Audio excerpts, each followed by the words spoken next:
You want to know how a powerful HOA president goes from feared to humiliated in just 10 days? It all started with one locked garage door, and before you know it, the whole neighborhood was laughing at her downfall. You can call it karma, poetic justice, or just a slice of suburban comedy. But for me, it was the best 10 days I'd had in years. The first thing I noticed that Thursday night wasn't the cool breeze or the sound of sprinklers humming up and down the street. It was the garage door. Closed, locked, wrong. See, I live alone in a brick two-story down on the south side of Charlotte. And if there's one thing I know, it's my routine. Coffee, keys, remote, garage door up, car out, garage down, every morning like clockwork. So pulling up after work and seeing that garage locked tight, my gut did this weird little somersault like, something's off, you know what I mean? I hit the remote, the door rattled up, and there it was. A silver Lexus RX parked neat as a pin right inside my garage.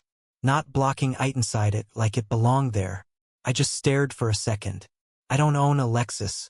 I haven't let anybody borrow my garage. Then I see her, standing there at the door to my kitchen. Marjorie Kellum. Now, Marjorie isn't just any neighbor. She's the neighbor. 53, sharp chin, blonde bob, not a hair out of place. Always with a clipboard glued to her hand. She runs our HOA like she's queen of a tiny kingdom, grass an inch too long. You get a note. Trash bins out past 7. Here comes a picture and a polite but stern email. Kids playing basketball after dark. She's calling it a safety violation.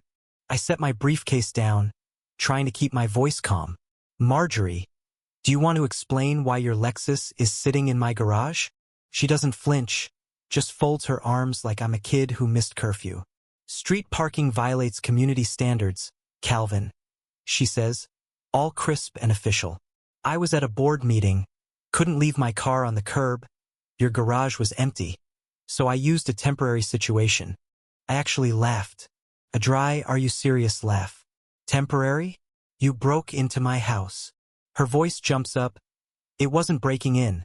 The door was unlocked. That's practically an invitation, and honestly, I'm preventing violations. Cars on the curb make us look like an apartment complex. An invitation? I repeat, this is my garage, my property. You don't get to decide what's convenient for you. She sighs like I'm the difficult one. Relax, Calvin. I'll have it out soon. And man, that word relax, I felt it like an insult. But instead of yelling or threatening to call the cops, I just went cold inside. See, I had a plane ticket waiting for me, Puerto Rico for 10 days. I wasn't going to let her ruin it. So I told her, if you think this is acceptable, we'll see how acceptable it feels in a week. She looked confused. I didn't answer. I rolled my suitcase out, hit the garage remote, and locked that Lexus in Marjorie's self-important scene side.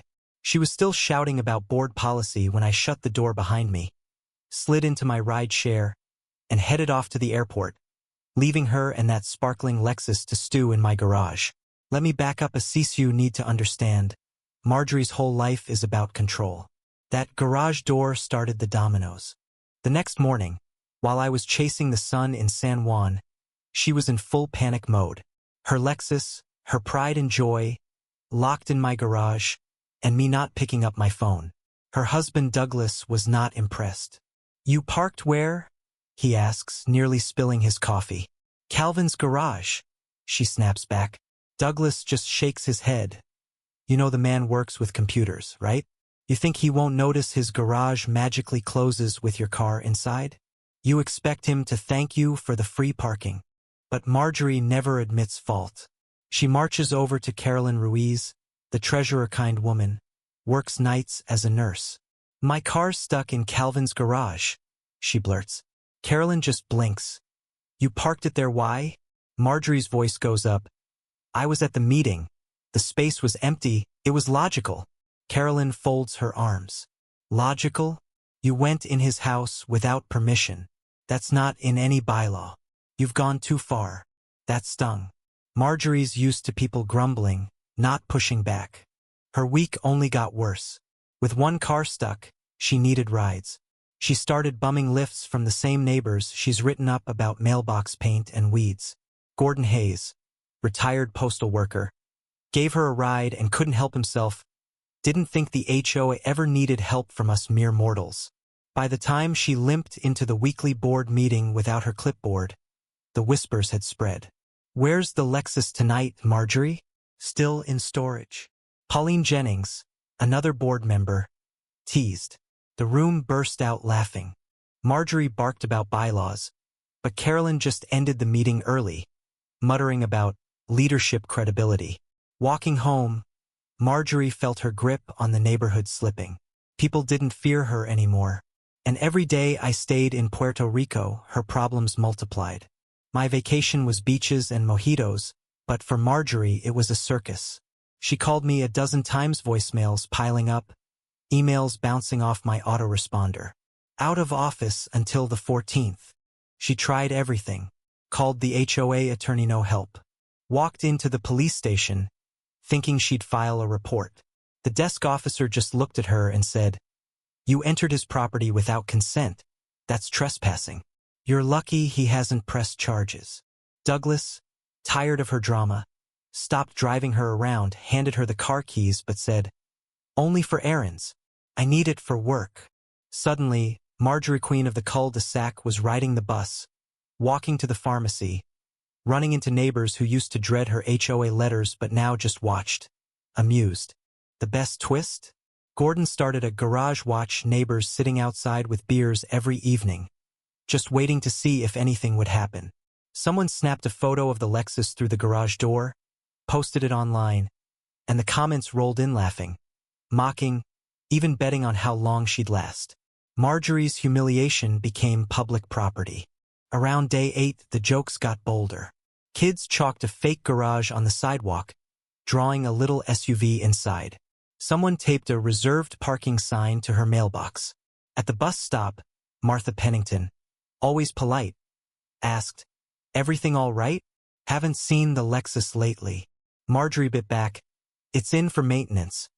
But she knew no one was buying it. One night, she lost it, marched over to my garage with a screwdriver, flipping through her binder like maybe some regulation would magically let her break in. Neighbors watched from their porches, phones out, some filming. She jammed the screwdriver into the door, grunting, sweat beading on her forehead. Officer Ryan Copley rolled up. "Ma'am, what exactly are you doing?" She snapped. "This is my car." He trapped it. Ryan shook his head. "President of the HOA doesn't trump private property laws. Step away before you make it worse." She did barely. Meanwhile, in Puerto Rico, I was telling Lydia, a teacher from Ohio I'd met, the whole saga. She asked, "Most people would have blown up, called the cops, gone nuclear. You just left her to stew." I shrugged. "Sometimes the quietest stand sends the loudest message." She toasted to that. By the 10th day, the story had outgrown the neighborhood photos and jokes all over local Facebook. Marjorie had gone from feared to infamous. Even Douglas started keeping his distance, leaving for fishing trips, muttering, "Everything's been falling apart for a long time, Marjorie." Then came the finale. My flight landed at sunset. The block was buzzing, families outside, porch lights glowing, everyone watching as I rolled in. Gordon Hayes, still in his lawn chair, lifted a beer. "Welcome home. Calvin, been quiet without you." I just smiled, grabbed my suitcase, and walked up to the garage. Hit the remote, door rattled up, and there it was, the Lexus, a little dustier, a lot more famous than before. The neighbors broke into applause, laughter echoing up and down the street. Marjorie burst out of her house, heels clacking like gunshots. "Calvin Rhodes, this has gone on long enough. Release my car immediately." I leaned on the doorframe, calm as can be. "Looks like it's already released, Marjorie. All you had to do was wait." She was shaking. "Do you know what I've endured this week? The disrespect, the humiliation." "Sounds like a taste of your own medicine," I said. The crowd nodded, murmured, "You've been handing that out for years. This time you got it back." Her voice cracked. "I was protecting the neighborhood, maintaining standards." "By trespassing?" I said. "By using my house like it's public storage?" "Marjorie, you crossed a line, and instead of admitting it, you doubled down." Douglas stood in the shadows, arms crossed, not stepping in. I stepped into the garage, placed the keys on the Lexus dashboard, and faced her. There your car's free, but respect, that's earned, not demanded. You spent 10 days showing everyone you don't have it. She slid into the Lexus, head down, drove the 20 feet home. The crowd slowly dispersed, but something had changed. The next morning, for the first time in years, there were no notes under doormats. No watchful glares. Kids played basketball in the driveway without ducking for cover. Martha's wind chimes jingled in the breeze and nobody told her to take them down. Douglas came by, hat in hand. I told her it was wrong from the start. She doesn't listen. Maybe you taught her more than any of us could. And you know what? I didn't do it for revenge. I just drew a line. Sometimes the quietest boundaries speak loudest. Power built on fear never lasts.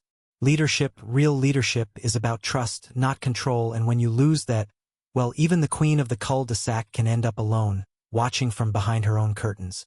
So if you've got a Marjorie in your Lithia boss who oversteps, a neighbor who takes too much, or someone who thinks their authority trumps respect, remember, you don't have to fight loud to be heard. Sometimes the strongest response is just holding your ground, quiet and steady, until the lesson finally sticks. But hey, that's just my take. What about you?